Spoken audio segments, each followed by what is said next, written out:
Tonight, everybody, tap in. For those of you all who haven't subscribed, go ahead and subscribe now. Hit that notification bell. We got a very special guest tonight. Some of you all know him as Conway. Some of y'all know him as Marcus. He's a father. Yeah. He's a coach. Yeah. He's a professor. Yeah. I mean, the list goes on. Community activist. Yeah. I mean, hey, it doesn't stop with this guy. He has so many grooves. Marcus. Yeah. Welcome to the platform. Thank you, man. This What is up, my though? bro. I've known him for 20 years. We go Yeah. back to freshman year at Jackson State. Real brotherhood, years and years of just growing into men and so many experiences and stories I've experienced with this man right here. So No doubt. glad to have you on the platform. Yo, it's a pleasure to be part of this platform. Yo, G, I gotta commend you, man, for taking the step to really go forward with this, like really see like the potential is and so forth. This is a really intimidating thing to do for anybody. So you to take that chance, make that leap, and really create your own platform, your skits, man. Like you and I had a conversation, and I was like, man, your editing, your production, and it's just really looking good, man. I So appreciate that. I just want to say thank you for allowing me the opportunity to be on your platform, to share our stories, to hear things from my perspective or whatnot. Yeah, for sure, man. You Yeah. bro. Oh, You bro. love, man, dog. man, way back. Way back. But yeah, Yeah. with saying that, man, I want to make a toast to all the other bros out there. Y'all know Yes, who y'all man. is. Yeah, toast. Hey, it's a blessing to still be here 20 years later and still being able to fellowship. And as we post, we brothers, at the end of the day. You all brothers, man. We all got these stories that's crazy. And they always say, man, your college associates, friends, how you want to call it, it's going to be your life friends, man. Right. And I can tell you right now, it's a privilege and an honor that you my life friend, dog. Like, for real. I appreciate that, man. Yeah, for sure. I feel the same way, man. I feel like definitely since day one, I wouldn't even say we've had ups and downs. We just, young men to men, we have grown and saw different chapters in our lives, and just experienced different things in life, but at the same time, no matter what, I can speak for myself, no matter what I've been through, Yeah. you and the fellas have been there, Yeah. So it's been a pleasure, and like I said, it's a pleasure having you on the platform. So let's take them back, man. Let's take them back to 2006. I'll say how I met you was you were Big Matt's roommate. Yeah. And one of the things I do remember about you is that you were in the band, Yeah. but you didn't never go to practice. But at the same time, another thing that I remember too is that you had the blank CDs, and at the time I used to love to burn CDs and make my George mixes and stuff, and you would say you could have this CD. I think our relationship kind of grew from there, and then like I said, Matt was your roommate, and then we all just kind of start kicking it and things like that, which is crazy too. I helped my cousin move into Jackson State last week, and how about she's in the same room that I was in freshman year. Whoa. It's like, dang, and she's from Michigan too, Muskegon. Wow. Yeah. Wow, that's crazy. And she came away from Muskegon? All right, that's what's up, man. But yeah, tell them a little about yourself, man, where you're from and what life is like, and going up into, where we first met and stuff like that. So we gonna go there, man. And I want to piggyback off first what you were saying, like how we met or whatnot. And it's funny. I did go to practice, G. It's just every time you caught me, I was always in the middle of some shit. But It'd be like that. I caught the pneumonia my first year down here.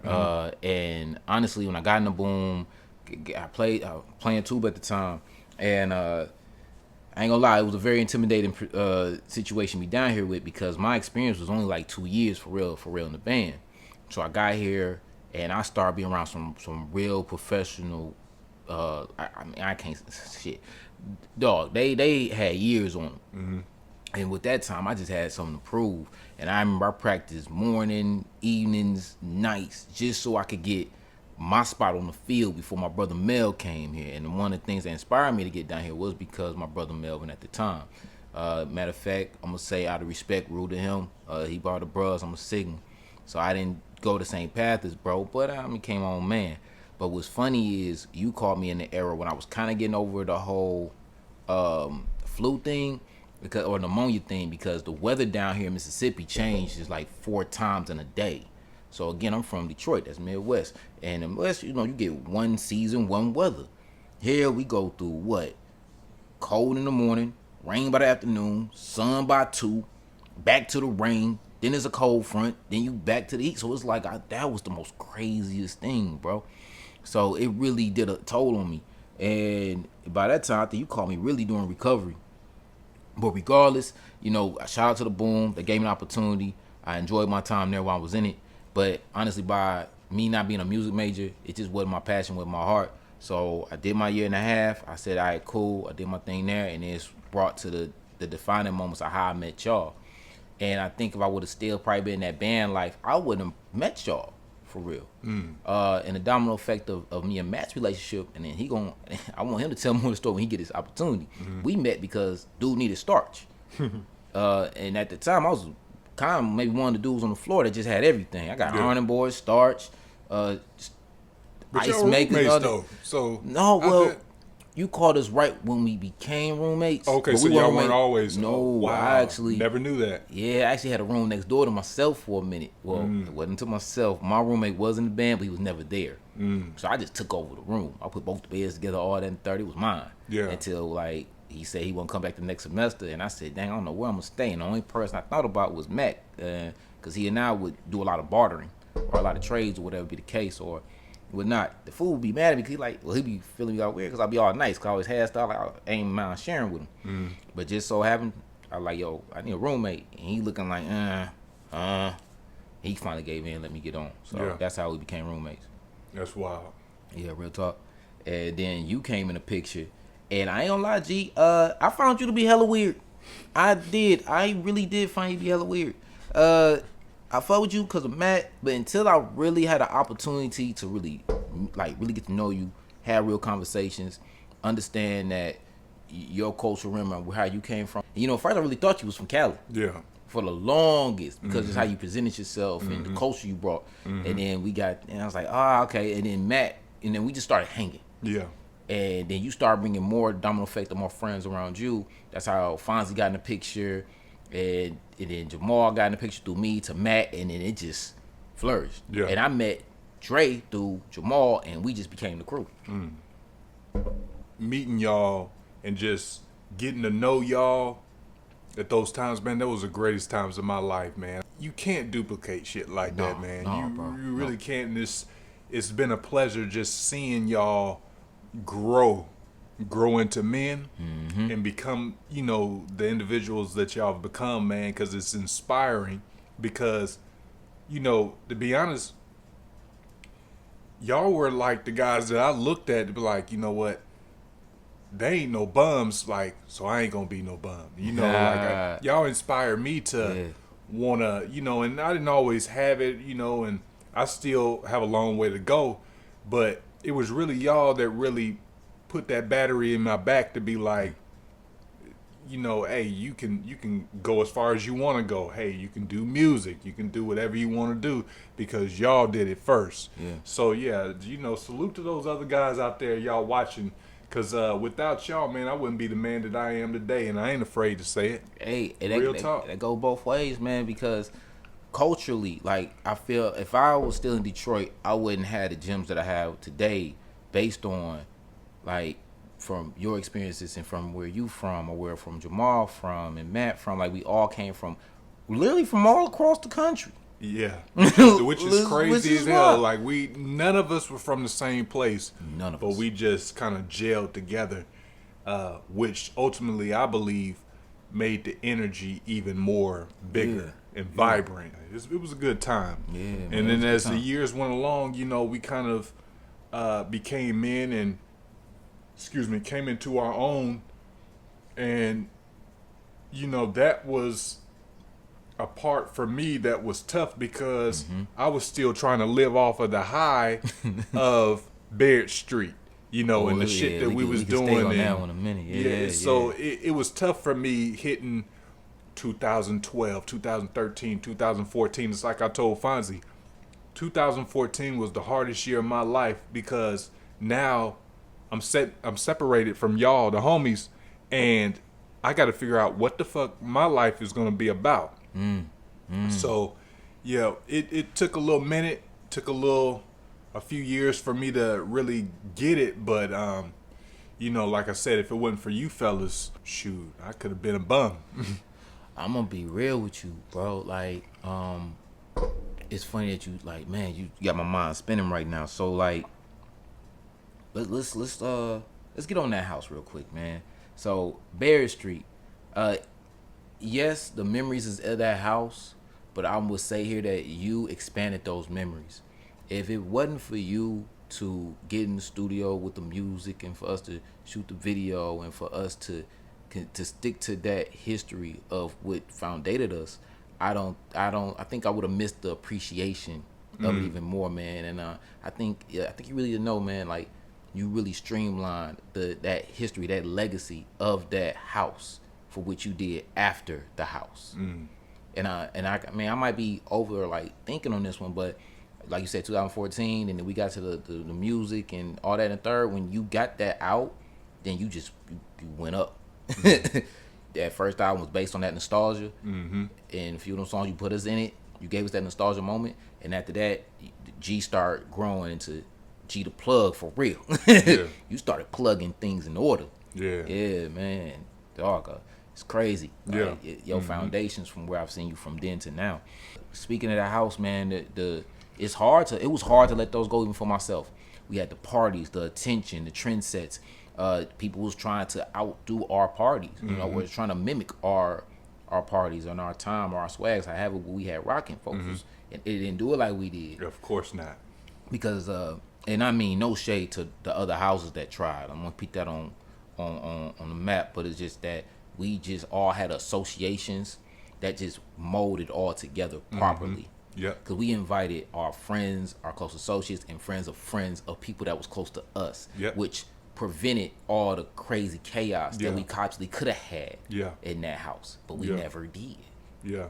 And I think individually what helped us too is like we all had each other's back. Yeah. But then individually we were pretty much solid individually. Yeah. So it was almost like when people did come to the house for a party or something like that, and you know, we had some real niggas to come through. They kind of, even if they were trying to do something shiesty, they didn't know really who lived there. So they didn't want to do nothing because it's already 100 motherfuckers running around. I don't know who live here. I don't want to, you know what I'm saying? So we were each individually pretty solid to where we didn't have no issues at that house. And of course, we're human. We're going to go through shit. We were young. We're going to not see eye to eye on everything. Yeah. But as far as like overall, no, we didn't have issues like that. We didn't have the issues that we would hear about at the Sage or on campus. We didn't have those issues.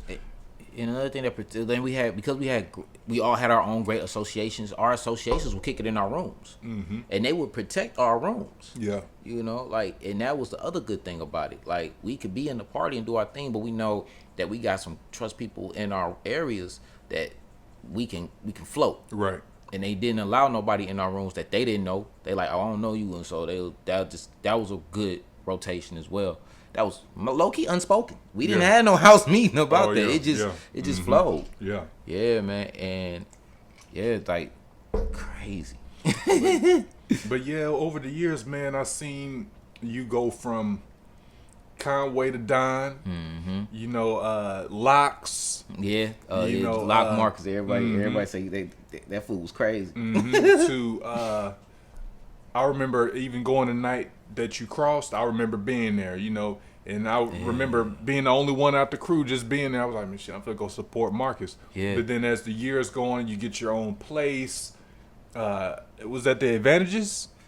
Yeah. So it was at the spot. Me and Dre became roommates first, and I got the Advantages and so forth. So yeah, we was in there for a minute. Then we was together as roommates. Then I went and got my own solo apartment at the Advantages. Then I went and got another house for a minute. And then I went and got another house after that, which was all rented. And then I finally bought a home. Yeah. So yeah. Yeah, man. Like I said, it's been something just watching all of y'all just grow. And I just remember from there, I remember you working on campus, and then You became a professor. You got your master's. Yeah. Ain't no slouches over here. So tell us about what you do now. Like, what do you? So, all right. So honestly, man, I'm gonna be honest with you. Let's roll back to the locks. I don't even. I'm surprised I even made it this far because the lifestyle that I was carrying with the lock markets to that. Yeah. I don't think I supposed to made it this far, honestly, or being trusted with responsibilities Yeah. that I've been entrusted with. Yeah, you was wilding back then. I was wilding back then. But it's wild, man. Just being in the right place in the right rooms, it just helped. So I think a lot with my character and just how I handle myself and my ambitions and my integrities has probably helped me get in a lot of places that I've got. So I was going to school at Jackson State. I left Jackson State. Then I got into the corporate world for a minute. So let me put a little game out for those who's like in this lifestyle that's figuring it out. So through my story, I didn't know what I was gonna do after I got my bachelor's. I was really lost because for one, I think I missed the cue of college is your social network. So in your network, your social network is your net worth. So I missed the cue. So yeah, I went to class and whatnot, but I really stayed to really in a naive state about, okay, I got the crib, we got that, man. Everybody coming to us, whatever. But I didn't utilize the opportunity to get into the SGAs. I didn't use the opportunity to go to a lot of those functions on campus to expand my social network. Yeah. Now, true enough, I became a Sigma, and that helped expand that perspective a little bit more because I met more people and they had friends, and it just helped expand my opportunities a little bit more. But again, I was like, dang, I kind of was in my head like, dang, we should kind of start this a little sooner, but that's neither here nor there. So with me getting my bachelor's and everything, I was like, dang, I'm figuring out because I'm seeing people like Dre. He going off and he went to a cool interview. You know, he came out the crib with the suit. I was like, dang, I ain't never. Dre was definitely one of the ones that I was looking at too. It was like he was so much further than we were. Dre was 40 already. Yeah, at 20. Shout out to Dre. Shout out to Dre. Yeah, Dre was so much further. I remember somebody said, "Yeah, where do the magazines come from in the bathroom?" And they said, "Oh yeah, Dre." And I asked Dre, I said, "Dre, what, you got magazines?" He said, "I like to have a little reading material when I take a shit." That's exactly how you say it too. Yeah, Dre was something else, Dre man. was something else, man. But he was inspiring, and was then very even inspiring. going out to his place out in, was that Canton Look, at that man, time? Yeah, Dre was one of the first ones out the crib with job, with the house, the wife. And the shout out to kid. Spank too. Shout out to Spank. Spank was my cousin Lauren's freshman roommate. Dog, that's so I deep. knew her from first year and everything. Okay. So to see her and Dre hook up and then marry was a beautiful thing, you know. Yeah. So yeah. And I'm glad you said that too because to give y'all the foundation, Dre was the highest inspiration that we had at the time. Because again, this man is 20 going on 40. He was the first like to do all these things, and with me witnessing him doing that, I procrastinated a little bit longer, but so after that I was like, damn, what I'm gonna do? I was thinking about the Army thing. I was thinking about maybe going to the Navy thing. I'm thinking about maybe going home. I'm like. But when I went home, like for a minute, I was working in the plants, and I was working for like this company that was doing the G6s, the Colorados at the time. I was working on the G6, the Grand Prix, and the Colorados, and all I was doing was really just assembling the interiors or whatnot. And to give y'all a little more story about that is they did buyouts at the time I started working there. So folks at the time was getting like $35 an hour for these jobs. I came in, they got bought out and they started doing third-party companies. So now you getting like maybe 14, 17, 18. But for me at the time, my expenses wasn't crazy. That's a good amount of money for me. And we're getting paid every week. I'm killing on overtime. I could do second shift, third shift, and then get this bread up. Unfortunately, I'm like, man, but I got a degree. I'm in here just working. I'm meeting, and no shade to anybody who's in factories. We love y'all. Thank y'all for making sure we had these products that we had that we able to utilize every day. But I was like, man, I'm still associated around. I'm seeing myself associate with people that I left here in high school. So I'm like, well, this don't feel like growth. So unfortunately, I still got family in the SIP, and I still got my association from college a little bit still down here lingering. So I get back here, and that's when I got through Jackson State. and I started working, and I took a leap of faith because I got put on like, was it like work aid, and then I was in proceedings to getting to my applying for grad school, and that was a chance because I'm like, I'm getting less paper. I might not all the way get in school, and I'm taking a chance on this work aid deal. Just so happened everything lined up. I got on the work aid, and I was making a good enough money, but I'm not employed, and I'm still off my parents' So insurance. is work aid work study?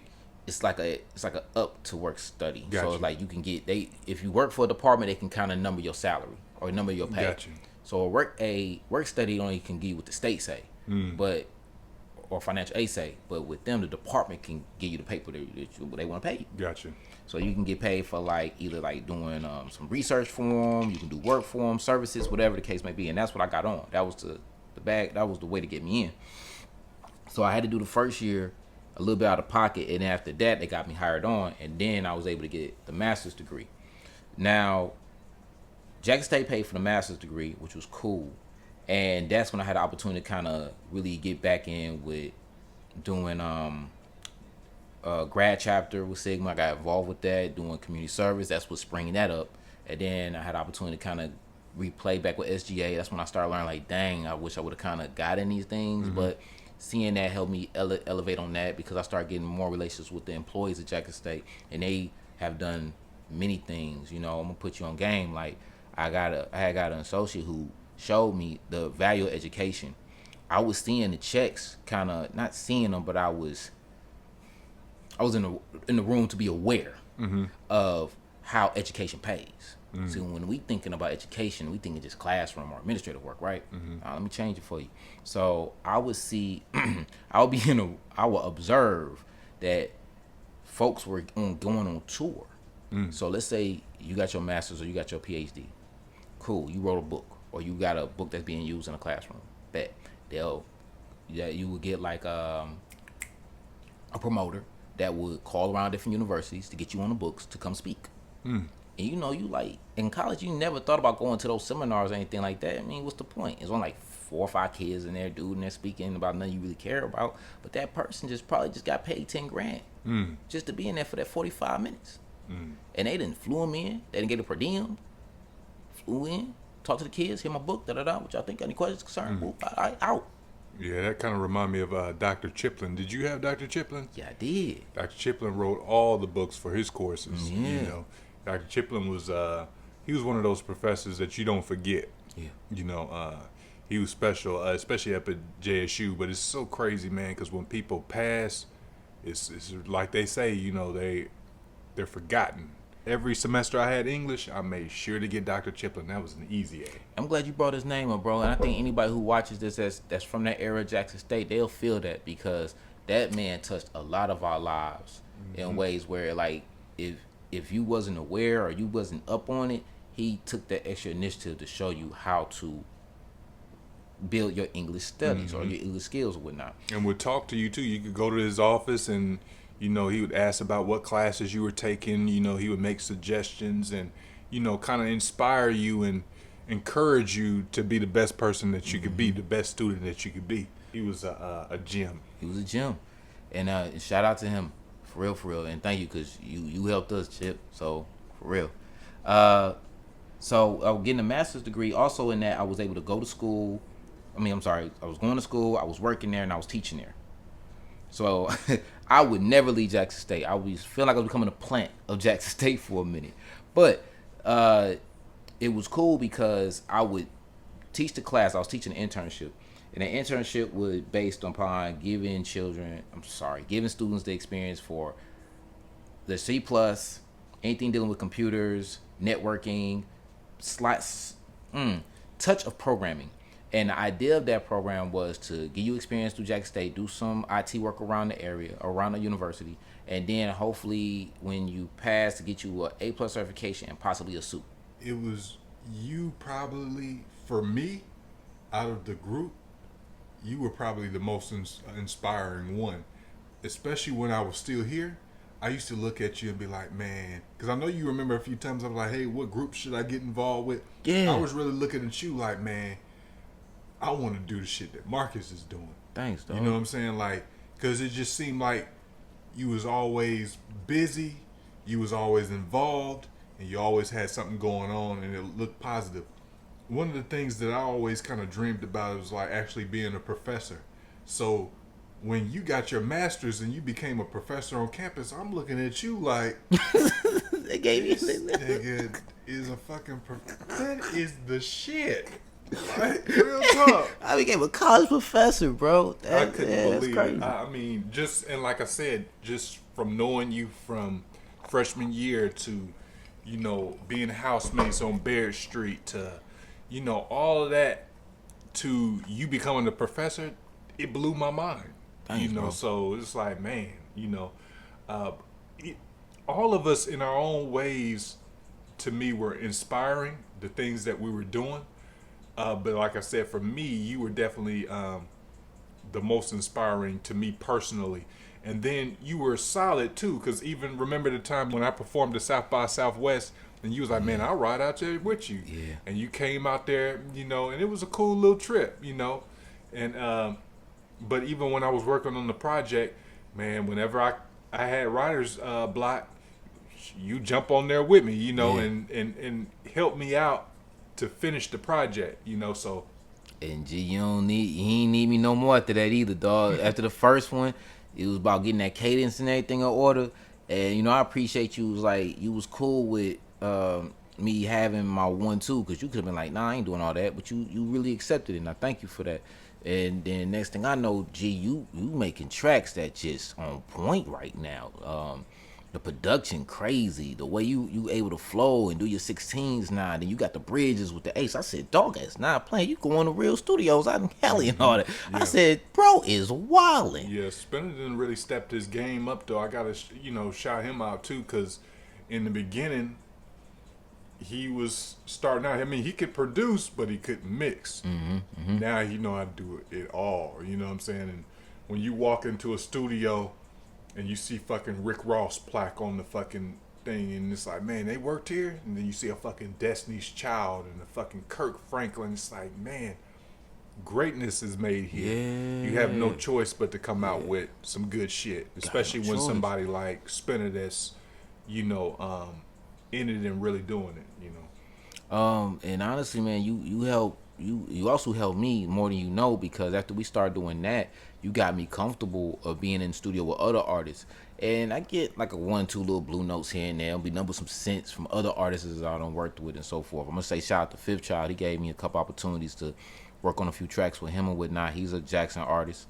But if it wasn't for that experience I had with you, I believe it wouldn't have jumpstart that experience for me and that type of confidence, because I was always good at just rapping a song, but with you and with looking at Spinning, it showed me how to construct a song.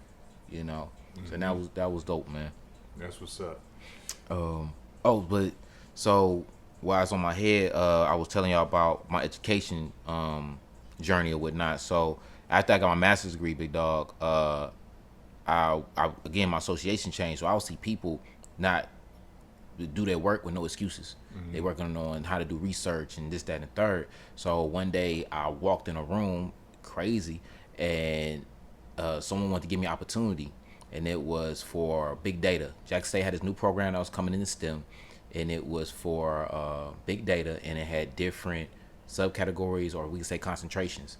Just so happened the concentration was for public health and epidemiology. First off, I didn't know how to spell epidemiology when it was presented to me. I'm like, what is that anyway? Yeah. So the breakdown for y'all is just really the study of health, and it's the big data that we utilize to identify the number of people that may have a certain disease, or when it comes to how we may move forward on finding serums or vaccines or whatnot.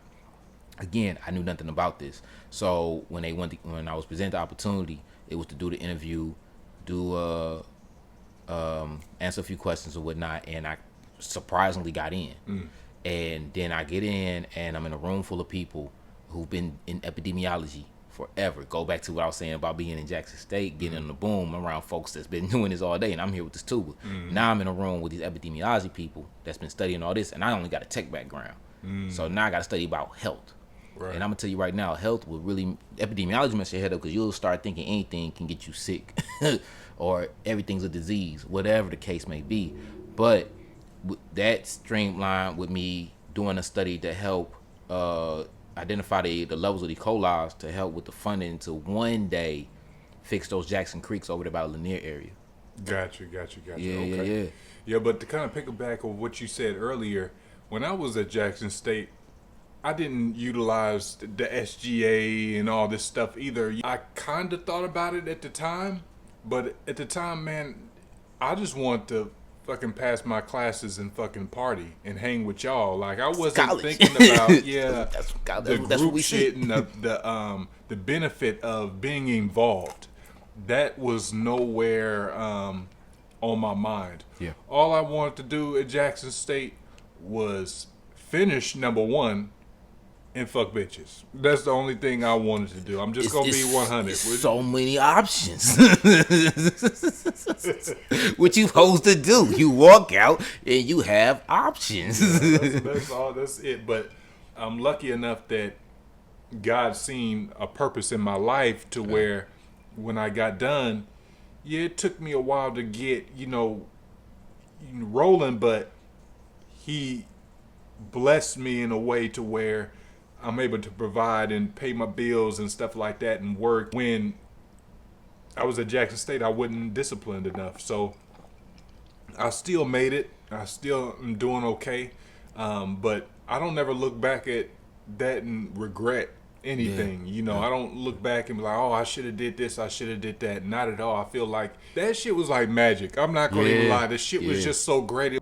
G, I thank you for giving the opportunity, man, to really just talk these things through. Thanks for giving me those questions. Yeah, man. This is nostalgia moment, man. This is Been my pleasure, man.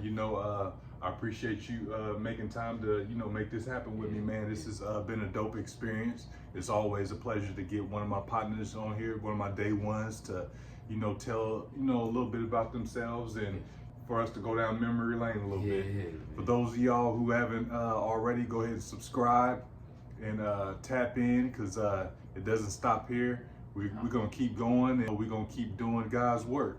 And like I said, it's been a pleasure, man. pleasure. Subscribe.